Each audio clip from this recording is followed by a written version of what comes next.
A tu disposición, Carlos. No, J. Benítez, el doctor no, doctor, buen Magnaroas. día, ¿cómo te va? Carlos y Marcos Benítez te saludan. Gracias por atendernos, doctor. Buen día, ¿cómo están? Como siempre, a disposición a lo que ustedes dispongan. Doctor, Acá acá, estamos discutiendo en buena manera, ¿verdad? sí, Sí. Desarrollando. Heiaku Juan Carlos Mendonca, cuando era nuestro profesor de lógica jurídica, desentrañando el verdadero alcance y sentido de la norma y tratando de Ujú. subsumir el hecho presentado ante el tribunal y los delitos de abandono y violación del deber de cuidado. Sea, ¿verdad? mm, Pero queremos entender, porque la pasada ya hablamos, doctor, contigo, y ahora Carlos dice, no puede ser con lo que estoy escuchando, ¿verdad? Entonces queremos discutir también contigo cómo se produce o cómo se subsume el hecho punible de lo, abandono y la violación del lo- deber de cuidado, claro, ¿verdad? lo que yo le quiero consultar para que la gente, así como yo que no estuve porque vos participaste de la lectura Sí, de la estuvimos sentencia, en la estuviste en la lectura, parte sí. final, pero yo como no estuve, como ciudadano, quiero saber, por ejemplo, primero, qué elementos, cuáles son los hechos acusados y qué pruebas aporta el Ministerio Público con respecto a los hechos acusados. A ver, un poco específicamente, vamos a ir por parte, con respecto a la señora Zapata. Sí, te escucho. Sí, no, ¿y cuáles son, qué hechos? ¿Violación del deber del cuidado o educación es un hecho que se le atribuyó a la señora Zapata, ¿verdad? O sea, de Así eso le acusó mismo. y qué hechos más y cuáles son los elementos de prueba que decía tener el Ministerio Público para pedir esa condena, doctor. Bueno, en primer lugar, el Ministerio Público no presentó ninguna prueba que pueda hacer técnicamente la subsunción de la conducta, es decir, acoplar la conducta que ellos dicen con la prohibición de la norma, ¿sí? Entonces, al no haber ningún tipo de prueba valedera, ¿no es cierto?, jamás se pudo haber subsumido la conducta de la señora Zapata en ningún tipo de norma penal. Sin embargo, lo hicieron. ¿Y cómo lo hicieron? Como yo dije en un principio, esta fue una sentencia muy forzada, es decir, tuvieron que forzar la ley, forzar la interpretación y resolver con conjeturas. Y me voy a explicar por qué. En primer lugar, la violación del deber de cuidado o educación implica el haber dejado de cumplir con los deberes y que esos deberes concluyan en un perjuicio para la persona, en este caso para la niña. Lo que hay que probar es que no se cumplieron los deberes y que ese incumplimiento fue grave y de tal magnitud que produjo Un per- un daño físico y psíquico, Así ¿sí? mismo, dice un Eso, perjuicio en su desarrollo físico o psíquico, dice. Claro. claro, Mm, exactamente, mm. muy bien. Eso no existe en el expediente.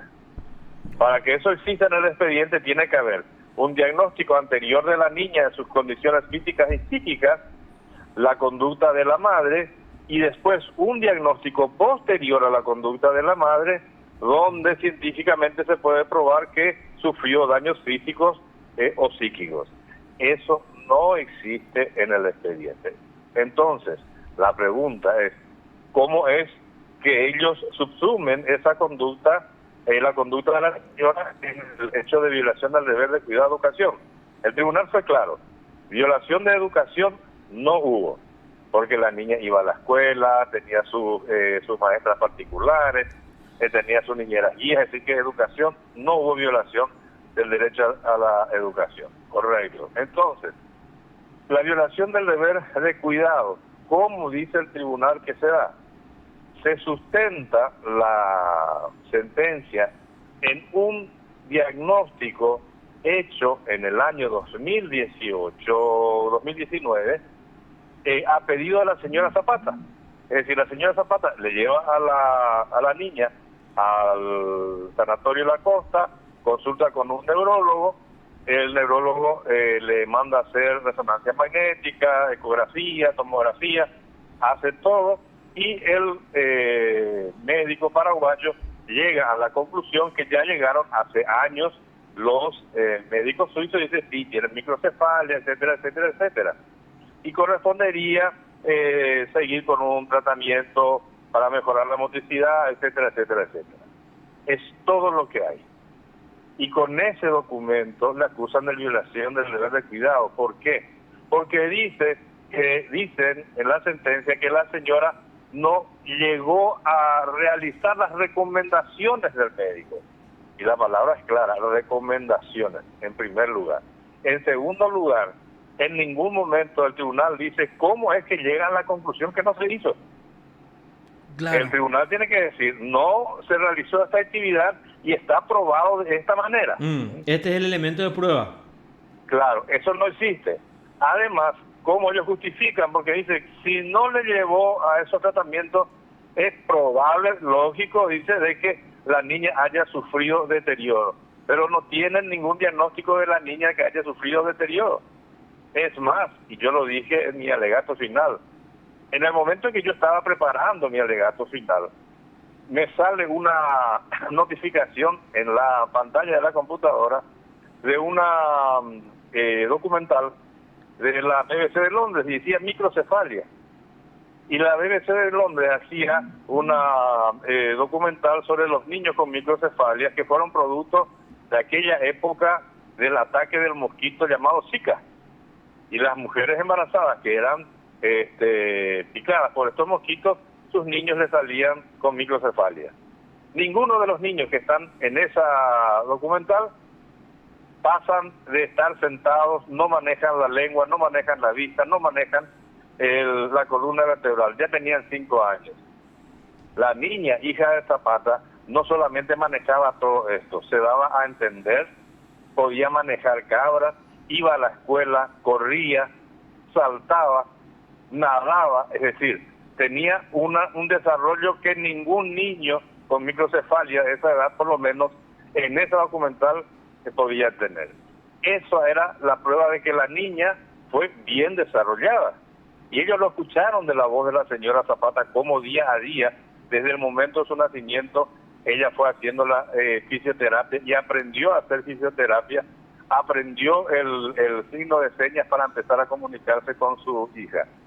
Entonces no existe esa comprobación de que la niña pudiera haber sufrido algún deterioro físico o psíquico porque supuestamente no le llevó a otro médico o no siguió las sugerencias de un médico. Así que eso, si nosotros miramos y decimos, bueno, estamos todos locos, esto no puede servir para una sentencia. Y sí, la sentenciaron por eso a 6 años. Sí. 6 años. Sí. Es mucho tiempo. Muchísimo. Y es todo lo que tienen. Otra razón no dieron, ninguna otra. Ni siquiera... O sea, quiero insistir, solamente entonces ese diagnóstico del 2018 es lo que tuvo a la vista del tribunal. Claro, según lo que escuché, doctor, hay un diagnóstico del 2018-19 donde dice, usted le trajo ya acá 1 o 2 veces, usted tiene que traerle unas 5 veces más. Algo así dijo el tribunal. Y la señora Zapata no la llevó ni una sola vez más, decía. Y mi pregunta existencial era, ¿y de dónde sacó eso el tribunal que no la llevó? Claro, eso en primer lugar. En cuanto a la cuestión física, la sugerencia era, ¿verdad?, hacerles unos tratamientos que ella ya había hecho en Suiza y que acá no hay, ¿verdad? Y ese es otro tema. Como bien lo dijo ella en su declaración indagatoria, ¿verdad? Andaba buscando en emboscada que haya fisioterapeutas y todas esas cosas para poder seguir con este tema, pero no había ahí. Tenía que desplazarse hasta Asunción y eso implicaba un gasto de tiempo y dinero. Acuérdense que ella quedó como madre soltera porque el padre de los chicos se fue y nunca más volvió. Pero aún así, imagínense, cada año que entra a la escuela le piden, como a todos los niños, lo dijo el propio psicólogo en su declaración, una evaluación psicológica para saber en qué grado se le puede enviar a la criatura. Exactamente. Bueno, y entonces con ese diagnóstico ella va, le escribe a la criatura y dice que no siguió las recomendaciones del psicólogo y el psicólogo no dio ninguna recomendación. Lo único que dijo el psicólogo es tendría que ir al kindergarten, primer grado, por estas condiciones que podría mejorar. Pero en ningún momento le dijo tiene que seguir un tratamiento psicológico. Entonces, se fuerza la ley, se fuerzan los elementos que están ahí y sale una sentencia forzada, una sentencia en realidad de, como bien lo decía, creo que uno de tus compañeros, de una fundamentación aparente. Sí. Parece ser, pero en realidad, estudiado en su logicidad, en su congruencia, no tiene nada de eso. Entonces, esa sentencia es absolutamente nula. Doctor, ¿y cuál es el otro hecho? Esto es por violación del deber de cuidado, ¿verdad? Que tienen acá, Sí. según el código, una expectativa de pena de hasta 3 años o multa. Sí. ¿Y cuál es el Y otro ahora, hecho por el que fue abandono. abandono? Abandono. 119. Bueno, 119. Y ahí hay un pecado técnico, teórico, dogmático grave, porque lo califican, perdón, inciso primero, numeral 1, numeral 2, y no puede ser así. O es el numeral 1 o es el numeral 2. En el hecho de abandono existe dos hechos, o sea, dos situaciones previstas en el código. El numeral 1, en el numeral 1 es dejarle a una persona en cualquier lugar, y en el otro es el desamparo. O le dejaste en cualquier lugar o le dejaste en el desamparo. De todas maneras, ¿cuál es el fundamento del tribunal? El tribunal dice que la criatura estaba en la casa en Monte Pacará, aproximadamente 7 a 10 metros de la casa, y que la señora Lilian Zapata le abandonó 7 a 10 minutos porque estaba chateando por teléfono y se fue al baño. Entonces dice, en ese momento la criatura quedó desamparada y desapareció por esa causa. Y eso es falso. Primero, porque hasta hoy día nadie todavía pudo decir en qué circunstancias desapareció la niña. Primero. Segundo, ¿a quién se le puede ocurrir que está en su casa y en 7, 10 minutos la niña va a desaparecer? Uno no está preparado para eso. Uno no está todo el momento diciendo cuidado que va a desaparecer, cuidado que va a desaparecer, cuidado que va a desaparecer. Primero. Segundo, perdón. Tercero, para que efectivamente el abandono sea punible, primero, la persona tiene que estar expuesta a un peligro concreto, no a un peligro nomás, como dijo el tribunal. Este es un delito de peligro, no, es de peligro concreto. Es decir, el peligro tiene que ser para su vida, para su integridad física, pero debemos decir qué peligro, del peligro concreto. Tres creo que ya estamos. Y el otro principal es que debe estar sin la posibilidad de pedir auxilio o de llegar a un auxilio, o que no haya otras personas en su alrededor a quien pedir auxilio. Cosa que no sucede. En Monte Pacará, la niña estaba, lo dijo el tribunal, no lo estoy diciendo yo, de 7 a 10 metros de la casa donde estaba su mamá. Primero.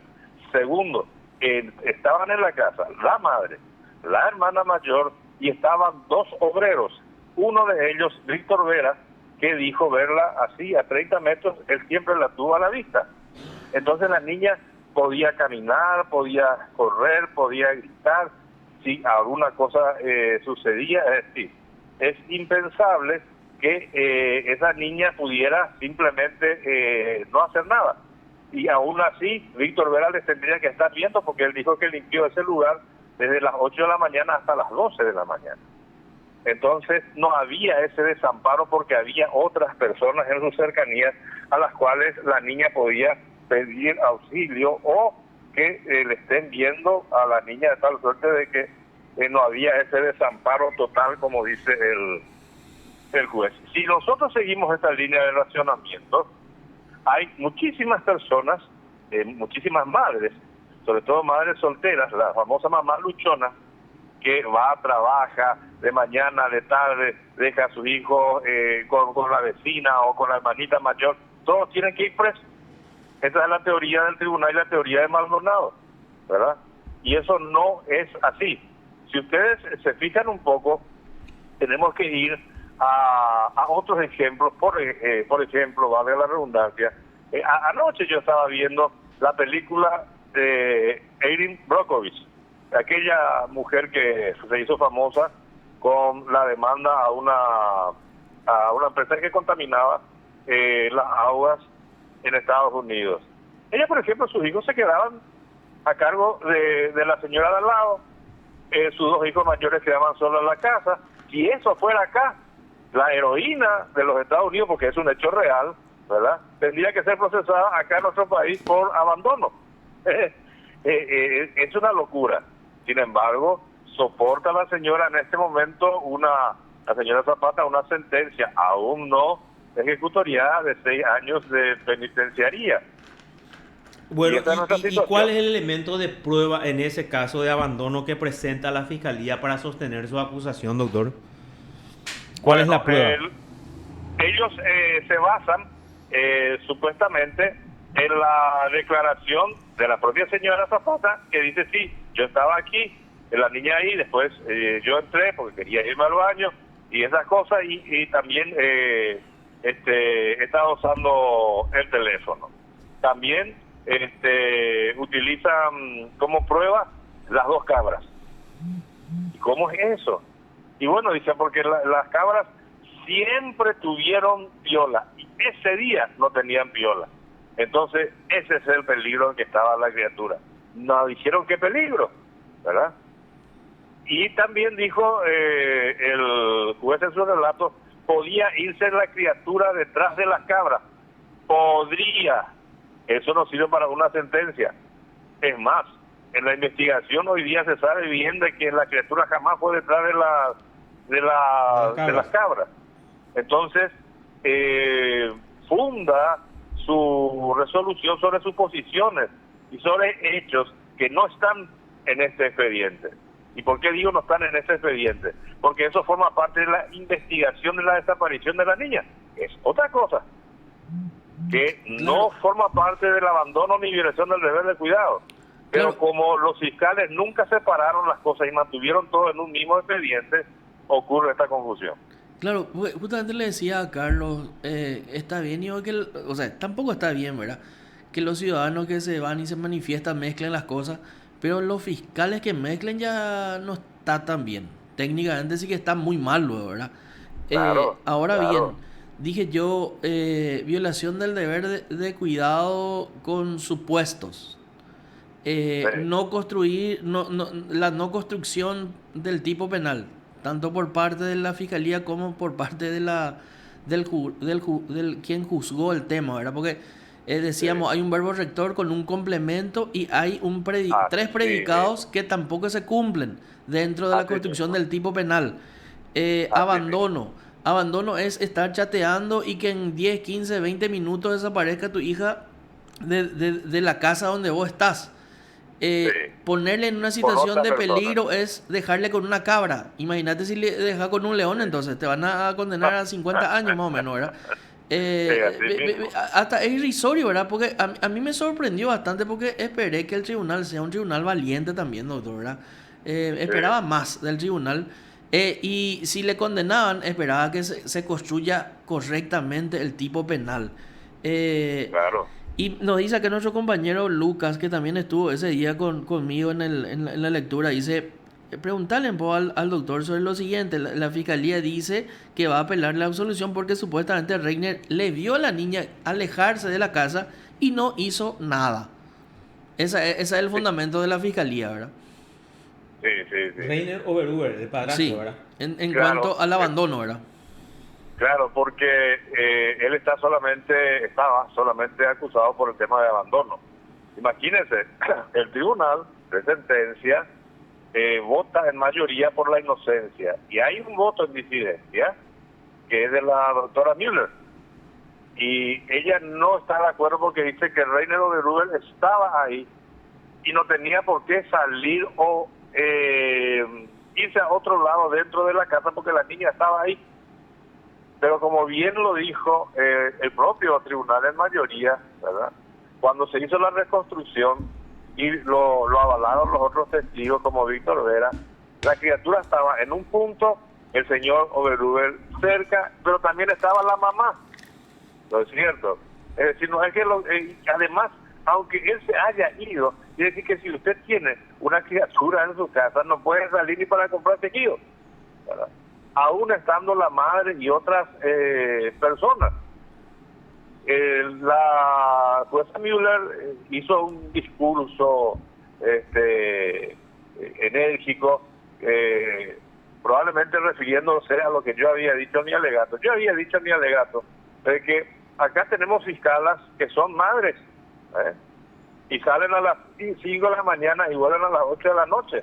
¿Y sus hijos? Sí. Mientras tanto, ¿dónde están? ¿Con quién están? Entonces, el cuidado de todas quién estarían- o quiénes quedan. Claro, y la señora jueza decía, ¿verdad? Son tantas horas de la madrugada, yo estoy aquí, pero hay otra persona a quien yo le traslado la responsabilidad, está con ellos, porque tiene esa otra persona. Y si no tuviera, y tuviera que seguir siendo jueza, ¿qué iba a hacer? ¿Abandono del deber de cuidado? O sea, y le iba a abandonar a la criatura, ¿me entienden? Se hace un juzgamiento muy subjetivo. Yo no lo haría, yo no hago, yo tengo así, yo hago esto, pero no se trata de eso, se trata de ser objetivo y tratar de ponerse en el cuero de las personas normales, comunes, las que tienen que luchar todos los días por sobrevivir y no tienen la comodidad de un hogar, de un gran sueldo y tampoco de tener una familia constituida, y tener un marido, bueno, le estará cuidando tu marido, si es que no está durmiendo el marido. Y la criatura despierta, entonces abandono del cuidado por parte del marido. Esas cosas tuvimos que escuchar. Y no se puede resolver cuestiones tan delicadas de esa forma. Porque Correcto. estamos todos en peligro. Doctor, muchas gracias por este contacto. ¿Puedes quedarte en línea privada un momentito, por favor? Sí, cómo no, con mucho gusto. Muchas gracias. Gracias, doctor. Te informó PDS Radio TV Digital. Bueno, estuvimos en comunicación con el doctor Max Narváez, defensor de Rainer Oberhuer y de la señora Lilian Zapata, ¿verdad?